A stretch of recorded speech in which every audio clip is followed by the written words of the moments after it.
Jennie Blumenthal, welcome to the show. I'm excited about having you on. We are getting to talk about your amazing new book, which I have been reading for the last week and love it. And I want to say welcome to the show. Thanks so much, Anthony. I really appreciate you having me here and sharing your platform with me and the listeners. Corporate. So the book's entitled. I wanted the audience to see it. It's a great book. It's entitled "Corporate Rehab: Ditch the Hustle Culture and Thrive Again." So if guys go pick it up right now. It's a great read. It's something that no matter where you are in the world and if in corporate America, we've all kind of noticed that maybe just maybe the way we had it in the past isn't going to work where we're going, right? We're noticing, the illnesses and stuff that's happening to humans by this hustle culture, right? And you shine some great light on that, and you took some time to stop and kind of really take a look at it, and I honor you for that. Thank you. I so appreciate that. And I think you're right. We're in this moment of post pandemic, or, whether you're kind of trying to figure out what happens next. I think there's a lot of people that have done a lot of reflection and have found out that maybe their work or their life isn't really working for them quite the way they thought it would. For me, I grew up. I've owned multiple companies, and I've owned a CDO Group for multiple years, and for most of that time, that company was a Spartan work camp. Hmm. Like literally, it was raised on fight, breed, hard, go, rah, rah. And for some respect, it worked in the beginning, right? Hmm. But there's only a certain plateau you could get to, right? There's only a certain amount of people you could find that would participate in life that way, right? There was only a certain amount of people that that wanted that wanted to live like that, and it limited the company's ability to grow, Yeah. right? It really became this place where, all right, as long as I had, maybe I could get to 25 or 30 people. You had small communities because in order to be that way, you had to like constantly pick each other up because it's a burnout scenario, right? Right. It's not very sustainable. And Right. as I transitioned out of it, one of the best things that ever happened was we brought a business consultant in, and she changed our company from me being the president to my wife being the president. And all of a sudden, I had to look at all kinds of things that I did not know could work. Right, I did not believe it, and that whole they identified that we were in this toxic environment that in order for us to grow to where we are today, we had to behave a whole other way, and very similar to what your book talks about. Yeah, I love that you actually used a war methodology or a war analogy, because I think that actually speaks to the psyche or the culture of maybe what was in play back then, which was more of survival. That when you're in survival mode, you're constantly have to win and take that hill and conquer. In the company I worked for, it was ABC, always be closing.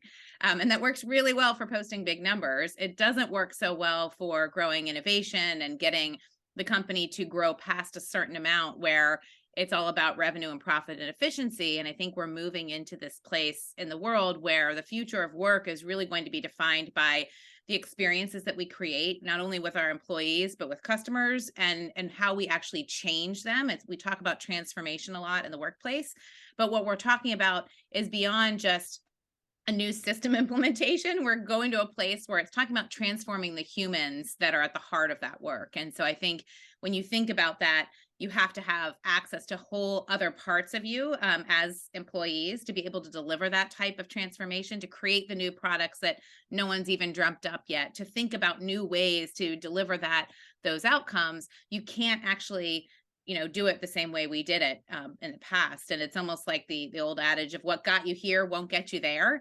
That applies just as much to our mindsets and our patterns when we're shifting from surviving into thriving. It's um you hit it right, that always be closing, that Spartan war camp kind of mentality. There was some effect, right? Like I can't say that there wasn't some part of it that helped us survive. Right. And if that's all you wanted, great. You could have this little company that survived through it, and then to find out that hmm, that became the bottleneck for Right. continual growth. That in that survival mode, there actually was a cutoff of energy, right? Hmm. The creative part of me that really looks at opportunities in a whole different way than just survive, Right. Where I look at a mindset of growth and long term and longevity and creating relationships with others. Sophia, my wife, as she took over the company, really could see that, right? She's really family oriented. The way that we looked at culture, it wasn't about an 80-hour week anymore. It became ways that things were sustainable, that people could have work life, and that work life balance conversation always Mhm. sounds itchy, but Yeah. how could you have it that everybody didn't have to come in at 6 o'clock in the morning, right? Right. Everybody didn't have to work until 5. Some people worked a little later, some people work a little earlier. And the culture, that in itself just started a different mindset Yep. where there was flexibility of thought that just maybe I didn't have it figured out. And and then we could start really looking at all of the things that we do and how we interact with it. Yeah, I love that flexibility of thought. I mean, I think that makes such a big difference. And what's interesting about that too is that some of the elements that you're describing, I talk about this a little bit in the book, but I'm just fascinated by this concept. When we think about the Spartan war camp and the production and the revenue and the focus, all humans, the one of the theories is all humans have masculine and feminine energy and power within them. And you can lead regardless of gender with both masculine and feminine energy. And the masculine energy that we talk about or power is dominance and production and producing and fighting and all of those things, right? And look, we've built whole companies and societies where that's glorified, that's good, right? That what you fight wars with, with toughness, and you conquer that next proposal by, getting in there and closing the deal, and it's grit. The feminine energy and power is, more of what you were talking about, where it's, the collaboration and somewhat nurturing, and how do you get people to, put down their weapons essentially and come to the table. And it's really this energy of creation. And if Mm. we think about it that way, and think about the fact that regardless of how you show up in the world or what your conditioning is and what gender you are, we all have access to both of those sources of energy within us. It's just a matter of what we believe is more valuable and what the society or the workplace culture or even the metrics around us have rewarded traditionally. And so I say that because I think, you probably got to that place in a very honest way. You look at the world, and that's what the world, in a physical sense really rewards. And everything that was what we would call the feminine has been labeled in the past weak and less than, versus I think we're now getting to the point where we say, okay, we can overdo it on the masculine. You all need drive, you need ambition, you need grit, but we can overdo that and overplay that and go into hustle culture, and you're only as good as your last deal, and I'm only as good as what I produce. And we start to become machines and leave behind that human element, which is, in that case, represented by the feminine power that person's leaving behind.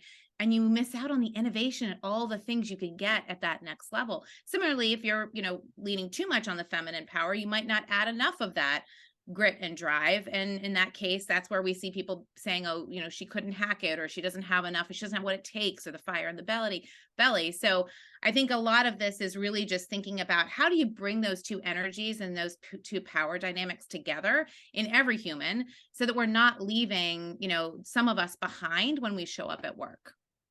Some of the things, if I really want to get vulnerable, right, as the discovery, and by the way, here's maybe a 50 or $80,000 worth of therapy, uh, coming out. If I really want to get vulnerable, as the coaches, the business coaches that came in and helped guide the company, and help me. I mean, it really took a lot of work on me, right? Because as I evolved as a leader, and we evolved together, running the company, and there was a lot of stuff I had to go back and look at. A lot of my behaviors were hiding what I didn't know, right? By Mhm. being dominant and by being forceful, a lot of that was because I didn't know a lot of stuff, and just by being forceful, I hid that, right? Right. You didn't know that we didn't have great processes. You didn't know that we did we that the systems that we operated in were kind of cattywampus, right? We would ready, shoot, aim, right? And just by being dominant and being forceful, we would kind of hide those behaviors. And a lot of what we did was we slowed down and said, "Oh, let's just get vulnerable for a second. What's going on here?" Right? Maybe the way that, trying to push things is because we're not doing, processes right. Right. If we look at construction, we would spend a lot of time going, let's go run down the field. And then when we get on the field, we'd play, cowboy, and we'd shoot a warrior, fight, fight, fight, fight, fight.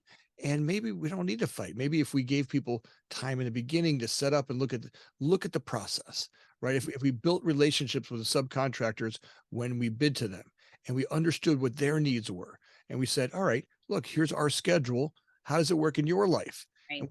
we started to build a whole nother way of looking at it, which really took the work from the field and moved it to start where we start and building that relationship. So it was a win-win for both, and we never needed to fight, right? The whole thing happened was that all created a whole nother way of looking at construction, that maybe it didn't have to be a fight. Maybe it could have been over communicating, really getting each other's needs served in the beginning, building a strong foundation for a relationship so that when we got to the field, we already knew what we wanted to do together, Right. understood each other's expectations, and then we could deliver in a way that didn't feel like we had to drag some stuff. Every once in a while, does something go wrong? Sure, sure. Mhm. But it lessened the number of times that happened dramatically. And we found that the relationships we had with those subcontractors became companies that we worked with for years now. And they are the companies who can't wait to work for us. We go to a marketplace, they give us the best pricing because they know that working with us, they'll be more productive. They know that working with us, we listen to them, that we know that working with us, we're not just using them, that we have a relationship, that we have their vested interests in place. And that wasn't Spartan Work Camp didn't operate that way. Yes, I totally agree with you. And I'm glad you brought up the point about vulnerability because I think that is, so key to so much of this. I mean, Brene Brown really has the best research on this, that vulnerability is the place where you actually connect with other humans. It is the way that you actually get to, draw the best of them out within your company or in a relationship.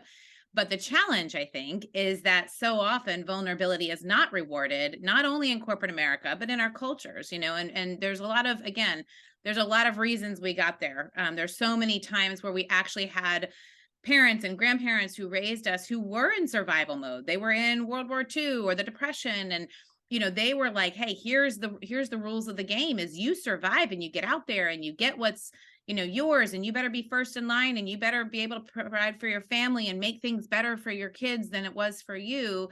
And that rule book works really well for survival. Right. That's right. It doesn't work really well for thriving. And I think that's where we are, is we're now at this generational cohort where there's a lot of people trying to figure out, how do I take what, was really good advice when I was surviving, set that aside or take the best of that, and then think about what else do I need to add to that to actually truly be thriving. And back to the vulnerability piece, I think it's interesting. If vulnerability is the seed of connection, I had one woman I interviewed in the book who said, I love Brene Brown's focus on vulnerability, but in our workplace, being vulnerable will get you eaten by the wolves. There will not be one hair left. And I thought it was such a vivid description, but she's right. I mean, I was consulting, I ran a business unit in a Fortune 500, huge management consulting firm for Fortune 500 companies. And, really leading that team. It was $300 million, 250 people. You saw every day different cultures on display. And in some of them, it wasn't safe for you to speak up. It wasn't safe for you to be vulnerable because then you were just perceived as less than, as opposed to trying to open the door so that you could find other ways to run those processes you mentioned and other ways to do business. So I do think vulnerability is going to be so key in the future of work.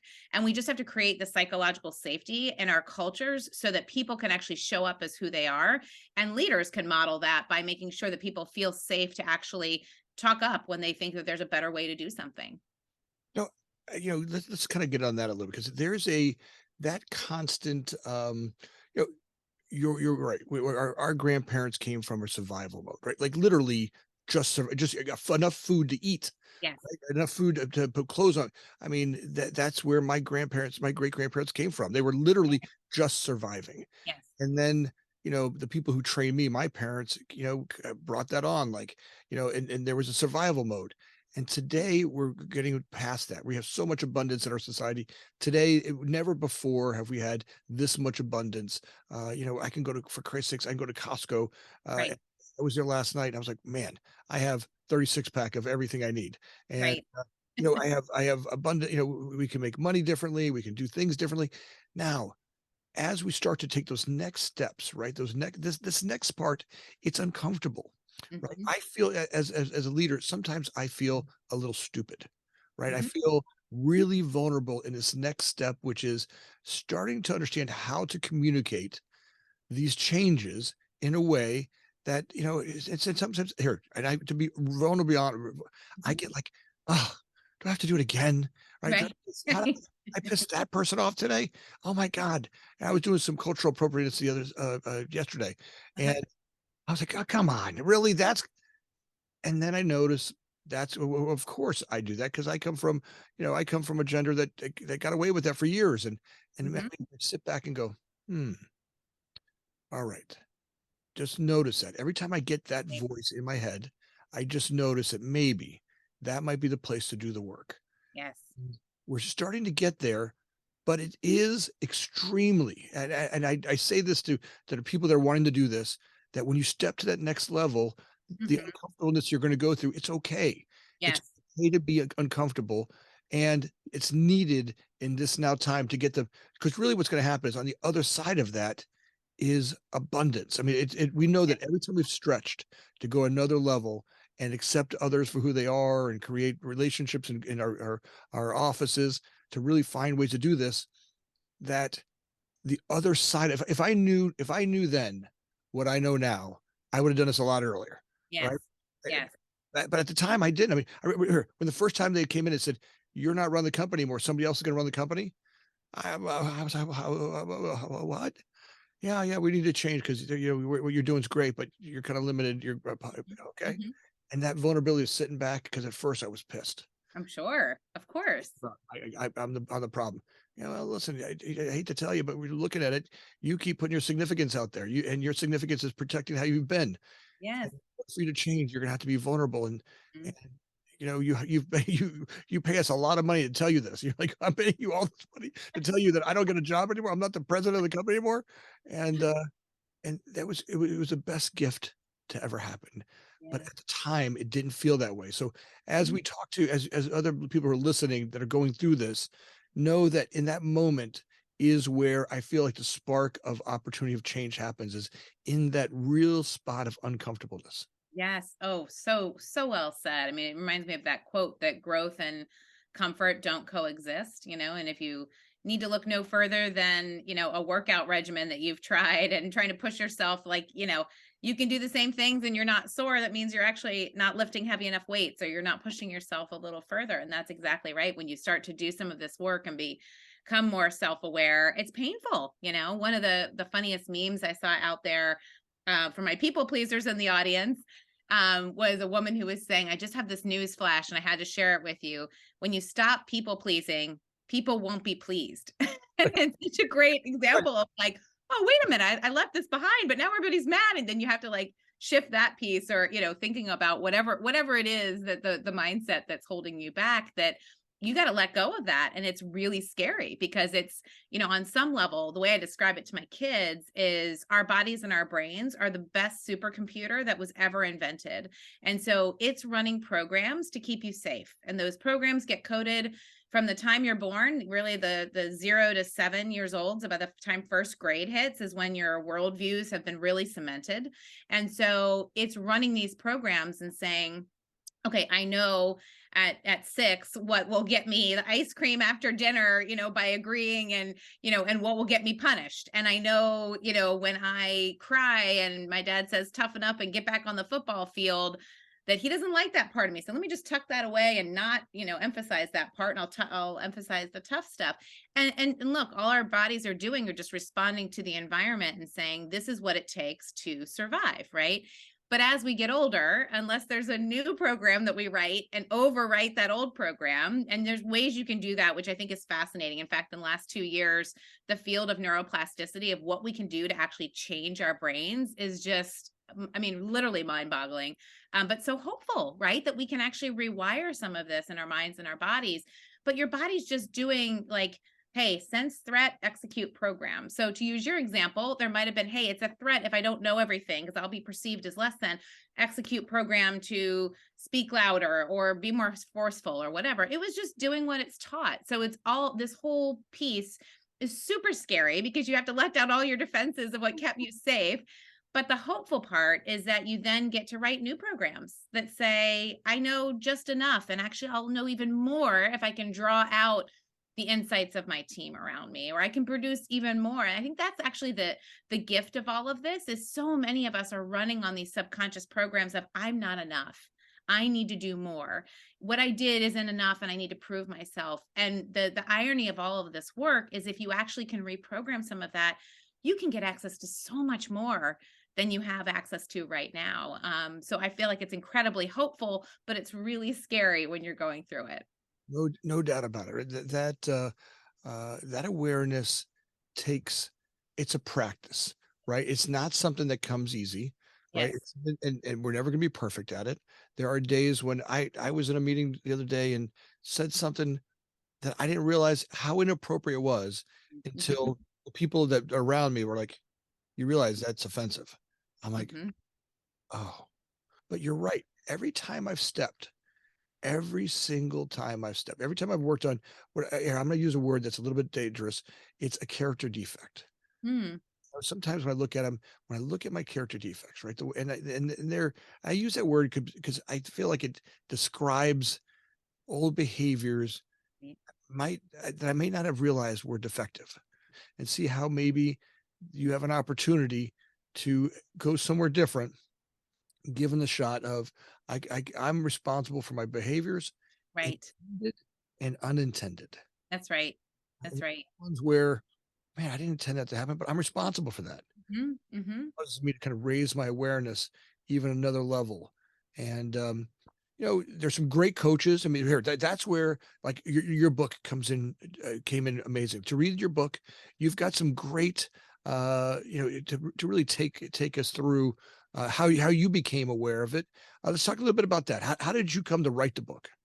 Yeah. So as I mentioned, I was an executive in corporate America, ran a huge team, a huge business unit, was climbing the ladder steadily. My husband works as well. We had two kids in elementary school.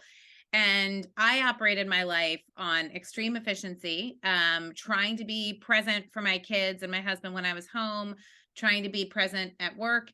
And the way I did that was just, I'm just in work mode or I'm just in home mode. And I think as I rose in management, it became harder and harder to separate those two. And as I started to have more of work bleeding into my personal life, by the time I, made partner at my consulting firm and then was on the leadership team, I was on 3 planes a week by the time the pandemic hit. And so I had gotten to this point where work was taking up so much of my life. What I didn't realize at the time that I understand now is it was also taking up a big part of my identity. I saw a lot of the value that I brought into the world through the work that I did. In fairness, as a working mother, I didn't get a whole lot of credit for, cleaning up spills in the kitchen, but I got a lot of credit when I nailed that presentation in the boardroom in front of, 20 executives. And so there was a lot of that validation and that understanding that I found myself seeking more and more of in work. And it's, like a Native American adage of you feed the wolf, whichever wolf you feed is the one that grows, right? And so it was easier for me to feed this work piece and fit my life in the margins. And frankly, I was working with hundreds of people who were doing the same. I was counseling executives that were doing the same. And so it really didn't feel that odd because it was the norm. um and then the pandemic hit, and if I started to actually listen a little bit more to the voices that were saying, I don't know that this is really that good for you. In a time that makes me, or an example that makes me now cringe, I once like host a breakfast in the morning, ran home and changed into clothes to do field day at the kids school and volunteer in a t-shirt and shorts, snapped a selfie with them, and then raced to get an Uber to change into black tie and host a dinner in New York all in the same day. And I remember thinking at the end of that day, man, I'm killing it, I'm making it all work, right? But what I was doing was turning myself into this pretzel and like not letting myself feel, wow, I really would like to stay with the kids, or I'd really love to just bring them to New York, or I'd like to not go to New York, whatever it was. I was kind of cutting off that feeling for the doing. And so by the time the pandemic hit, it really gave me a chance to stop. It was the four of us in one house together for a lot of, alone time. And the constant motion of the hustle culture that I was addicted to stopped for a minute. Planes were grounded. I had a chance to actually look at the way I was running my life. And a couple things happened. We had, there was a big layoff where a lot of these guys that were 10 years older than me, who had devoted their lives to the firm, were suddenly tapped on the shoulder and said, hey, 3 years before your retirement, we no longer need you. And they had moved their families across the country. They had done all of these things, and suddenly they were superfluous. And I had a walk with my husband, and he said, here's the tough love time. Like, one day you're going to be superfluous, and it's going to be 10 years from now, and the kids will be going to college. And, what will you come home to? Like, do we have enough of a relationship that we're building with them, with each other, within ourselves, to really sustain that? And is this what we want? And the answer for me immediately was no. Like, I'm not happy, and I don't think this is what I'm meant to do. And so it really made me start to think about what I wanted in life. I realized that I was, not going to have the relationship with my kids that I wanted. And when I left, so I resigned and said, and at that point, yes, I had the awakening. And also, my kids were in 3rd and 5th grade trying to do math at the kitchen table by themselves while I was running 14 hours of Zooms, and my husband was already back in the office. I mean, it was impossible. It was a break point.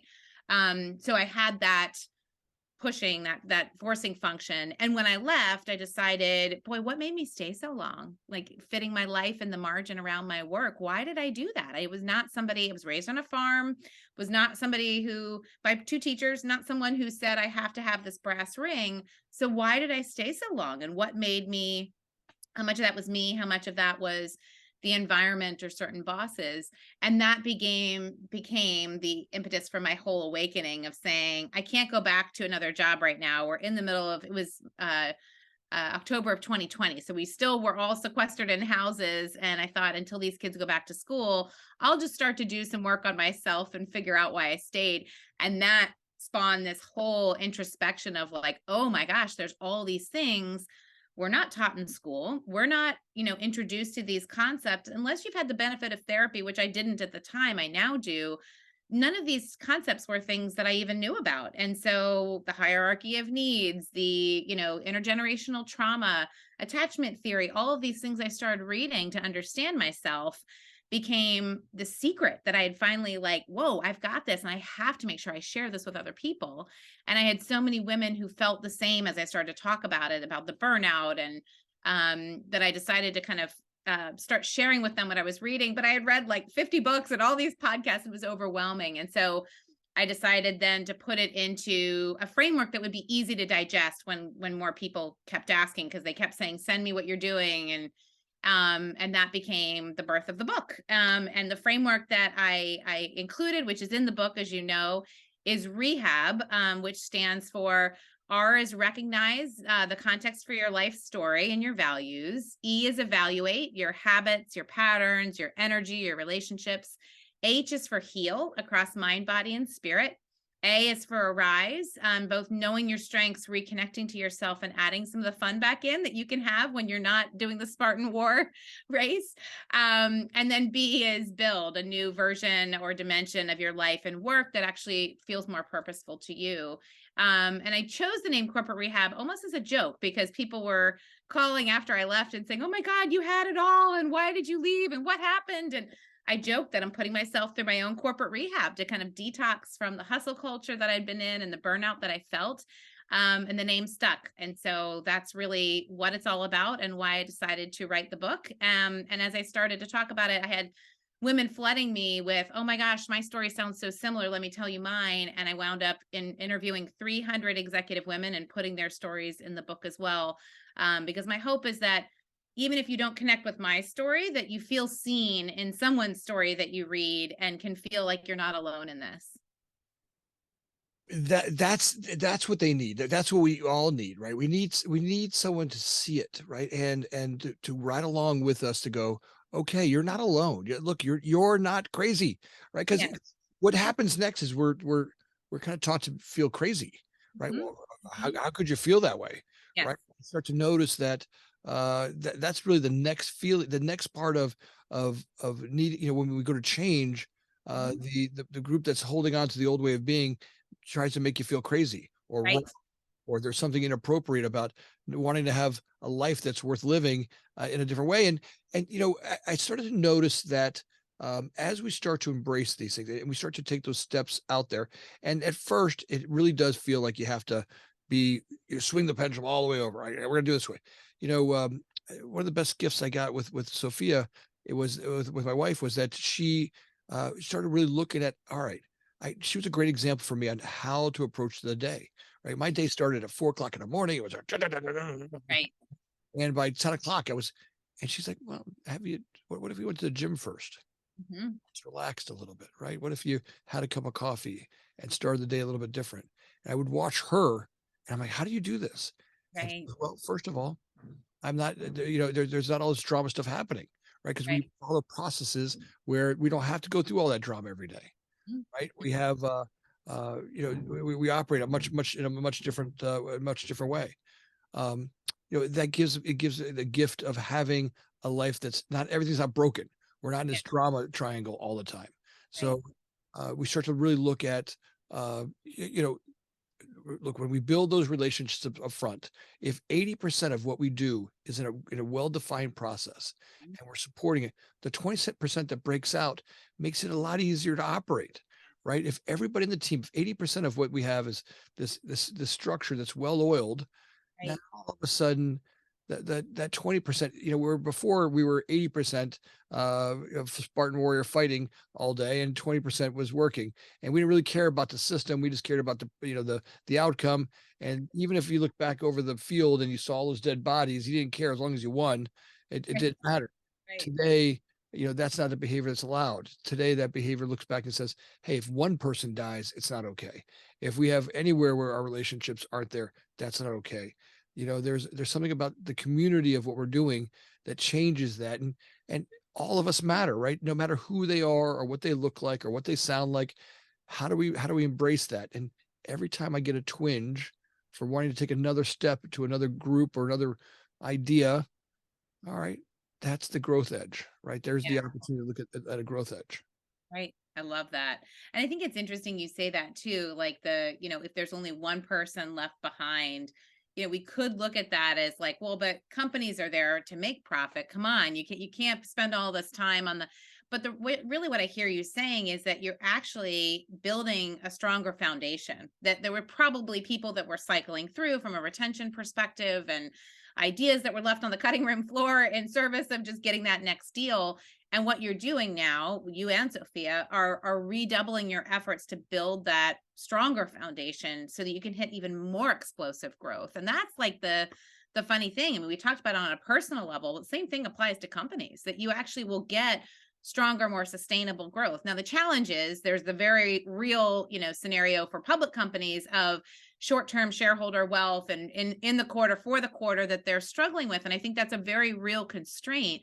But I think if we can figure out how to get this foundational growth that looks out into multiple years and thinks about how do you build a company that will really set people up to thrive and be even more profitable, by not suboptimizing on just wringing out all of the constant, value that you can get from one dimension, there's really, I mean, the sky's the limit on what we can do. It's going to be, that human element of, again, like you said with people, like, can I drop, something for a moment while I learn this new way of being and not get punished by the market or not get punished by a shareholder or a boss? That's the part that I think is we're struggling with right now. I remember sitting behind my door, right? Because they had locked me at one point to make this change.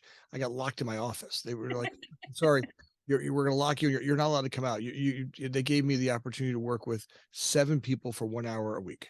That's all I got, right? I wasn't allowed to go and talk to anybody else. I'm like, "What? I can't." They're like, "Nope, nope. You stay in your office, and you get 7 people. You get 1 hour a week with 7 people." And it sort of making, and at first I would sit back there just worried that everything was going to fall apart. Like if I'm not out there making all this stuff happen. And then what happened was I started, and maybe at first there was a little bit of a dip as people Sure. got to Yes. know, right? And you had to kind of trust the process. Yeah. They would say that to me over and over. You just trust the process. Yeah. And so Sophia they just trust the process. And all of a sudden, the different leadership people stood up and they took their own, which I wouldn't allow before, right? I was Right. always the one who told them what to do. So That's they were right. leaders. They were kind of my followers. Yeah. Yeah. They lead their departments, they lead their groups, they know their team. Their vested interest is in supporting those team members. And today we measure success by our company retention. How do we Yeah. hold on to employees? Right? Yes. We look back and go, man, we haven't, it used to be 20 or 30% change of personnel every year, Mhm. right? Now this year we look back over and go, man, this is the best year we've ever had with employees. Love Best, that. safest year we've ever had with employees. The lowest incident record on job sites because we took, personal, protective and safety measures for all of our people to make sure that they all go home with their fingers and toes and see their families every night. And that became a big part. So just the things we focused on have actually made those practices, right, started really creating relationships with the people that we work with. And the momentum by which we are growing today is unbelievable. We're starting off a year for next year that will equal what most of the last 10 years wouldn't have had an entire year. We'll start a month off of that. And Wow. it's a system that's not exhausting. It's Yes. sustainable, right? There are people who know how to measure things, right? How to communicate. So it doesn't happen in this spot where you're burnt out every day. And you're like, oh my God, you used to be growth meant more work. I had to Yeah. go do more work. It was like, I'd be exhausted. The thought of growing more than I had already grown was exhausting. Now today we have matrix the metrics that we can look at and really show, all right, as we go here, here's the Right. people we're going to need to build that team. And here's where we should bring them in to start training. And here's how we make it so it's cost effective. And here's how we can measure results on what happens there. And it becomes a much smoother, less rocky up and down, which is what we experienced before, which was that. So, look, corporate rehab, we're learning, right? Just like on our grandfather's days, they were surviving. Yeah. Today, we're trying to survive in a much smarter way, where everybody in the team gets fed appropriately. Right? They all have, they're all taken care of. Yes. Right? No, we're not looking back over a field of dead bodies and going, well, hey, the company did good, but all those people, well, that's the cost of war, Yes. right? That's doing business. Yeah. That's nothing to do with business. And you know, and truth was, even for the leadership or for the owners, it was exhausting. Yes. And by the way, there's only a certain amount of time you can do that for, Yes. because somewhere you become, you know, tired. You Yes. can't maintain that level of spinning every plate out there. You need a team of people who can do that in a way that's healthy. And that's how I believe long-term companies, at least today, I can now see how that corporate rehab has made it a much more sustainable way of living for all of us. Yes, I totally agree with that. And I love that you had to trust the process and let go a little bit because that's really where it starts. I'm actually, in addition to writing the book, I do coaching and consulting for companies and for individual female executives. And one of the companies that I'm working with had a similar scenario where they were trying to figure out how to not only retain people, but then how to actually set them up to thrive. And that's really where, I talk a lot about the thrive model, which is really where you're headed, right? Thrive stands for trust and psychological safety being the first piece, and that's foundational. If you didn't have trust in your team and you didn't create the psychological safety, or you and Sophia create this psychological safety for them to speak up and say, hey, I do think this process could be better, or I do think the way we're working isn't sustainable. I've been in so many companies where they say they've got trust or they stand for trust, but they completely shut down employees when they try to, offer a suggestion or a perspective or a pushback and say you're not on strategy. So to me, that's foundational. Trust is the foundation to being able to make any of these changes. The H actually stands for help. So modeling that vulnerability, both giving the help and taking the help, accepting the help, which was you saying, okay, fine, I'll sit in this office and let other people do their jobs and help me do this. I don't have to take it all up on the hill on my own back, right? R stands for respect. And I thought that was a really interesting one to include because there's some great research that came out of the Great Resignation that said the first full 6 months of the Great Resignation, we think of it as people leaving their jobs because daycare was closed. And that's a very real thing. but actually the number one thing that people rated was respect was missing in their workplace. A 10-to-1 ratio. Respect outweighed all of the other factors, more than salary, more than extrinsic things. They felt disrespected, and that's why they were leaving. And the resignation gave them a chance to see other people doing it online, and so they went for it as well. And that's going to be important moving forward to keep those, respect in those cultures. I stands for impact, and this one is an interesting one when we talk about output and the industrial revolution that basically is like more widgets. You think about the impact that you've created with CDO in this other phase. It's not only the revenue that you got in the month, it's the fact that the safety and all of the other pieces have created much more impact than you could if you were just focusing on that revenue. Values is V, making sure you're connecting both the employees' values to your own and to the company so that there's that straight line. It really gets to more helping them find meaning in the work that they do on a daily basis. And then E is for empathy, and it's probably the most critical skill when I think about the leaders in the future of work, of what they'll need. Functional skills are great. Being a manager is going to be table stakes. But if you don't have empathy and you can't model that for others, which includes vulnerability, which includes being able to see people and what their needs are, you're going to fall behind in the future of work. So that's really the Thrive model that I coach on, of what's needed for companies to really not only survive in the future of work, but really thrive in it. Jenny Rosenthal, you have changed the world. The work that you're doing shines great light on the changes that we're making. Really helps us. A guidebook. Your book, Corporate Rehab, is really a guidebook to the leader that wants to really encompass change in their organization, to really bring on the ideas that are going to make a much more sustainable company, a company that will thrive, right, in today's ever-changing environment. And it doesn't beat you over the head. It's just a great guidebook. It's like something you keep in your pocket to go back and look at and go, all right, how could I take this on, right? There's some practice. It's a great book to read. It's not hard. The practices you put in there are simple to remember. Your acronyms really do help me to look at that. And I got to tell you, I'm grateful that you took the time to do this. I'm grateful that you came on the show. I'm honored I know you're busy and all the stuff that you're working on. So thank you very much for coming on, Jenny. And if people want to get a hold of you, what's the best place for them to catch up with you? Absolutely. And thank you for having me, Anthony. The best place is to go to the website, which is www.corporate-rehab.com. You can see all the coaching packages, the workshops that are coming up. We'll be doing some more book tours in a couple of different cities, so you can get caught up there, and you can also order the book right there. So thanks so much. It's a great book to read. Corporate Rehab is it's a great book. Ditch the hustle culture and thrive again. It really is that. And when I got the book and after reading it, again, it just really speaks to where we're going, the next level of leadership from where the Spartan war camps used to be, and there's just the survival mode. Now it's the thrive mode, and you've done a great job of doing that. And I got to honor you for that. And thank you very much for being on the show. Awesome. Thanks so much for having me. I appreciate you sharing your platform.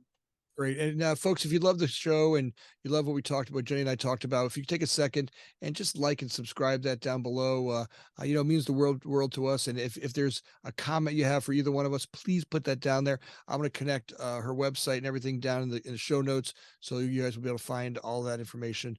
And as always, we're grateful that you listened. Thanks.